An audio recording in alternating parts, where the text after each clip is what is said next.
আজকের এই ভিডিওতে আপনারা শিখতে পারবেন যে কিভাবে আপনার জব কার্ডের মধ্যে কোনটি ব্যাংক অ্যাকাউন্ট লিংক আছে সেটা আপনারা অনলাইন থেকে আপনারা বাড়িতে বসে চেক করতে পারবেন। শুধু আপনার মোবাইল ফোনে আপনারা টাইপ করবেন, এখানে গুগলে আপনারা টাইপ করতে পারেন এনরেগা লিখে আপনারা এন্টার করে দিবেন। এন্টার করে দেওয়ার সঙ্গে সঙ্গে এখানে কয়েকটি লিঙ্ক চলে আসবে। এই লিঙ্কের মধ্যে এখানে এই লিঙ্কটাতে আপনারা প্রবেশ করতে হবে। এই লিঙ্কটা আমি ভিডিওর ডেসক্রিপশনে দিয়ে রাখবো, আপনারা ওখান থেকে আপনারা এন্ট্রি করতে হবে। এখানে দেখতে পাচ্ছেন এই লিঙ্কটাতে আপনারা প্রবেশ করতে হবে। এখানে ট্যাপ করে দিবেন। ট্যাপ করে দেওয়ার পরে এখানে আপনার ইনফরমেশনগুলো আপনারা এন্ট্রি করতে হবে।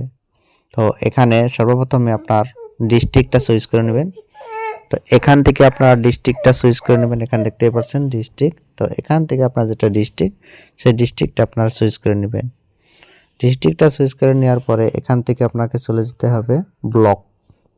আপনার যেটা ব্লক সেই ব্লকটা আপনারা ব্লকের মধ্যে ট্যাপ করে দিবেন। ব্লকটা ট্যাপ করে দেওয়ার পরে এখান থেকে আপনার পঞ্চায়েতটা সিলেক্ট করে দিবেন। আপনার পঞ্চায়েতটা সিলেক্ট করে দেওয়ার পরে এখান থেকে 3 নম্বরে অপশন দেখতে পাচ্ছেন।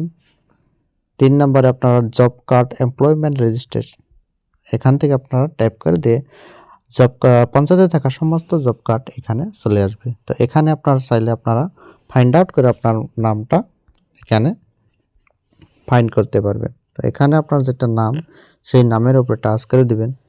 টাচ করে দেওয়ার পরে এখান থেকে আপনার নামের সঙ্গে যেটা অ্যাকাউন্ট লিঙ্ক আছে এখানে আপনারা দেখতে পাচ্ছেন। এখানে আপনারা দেখতে পাচ্ছেন ব্যাংক পোস্ট অফিস।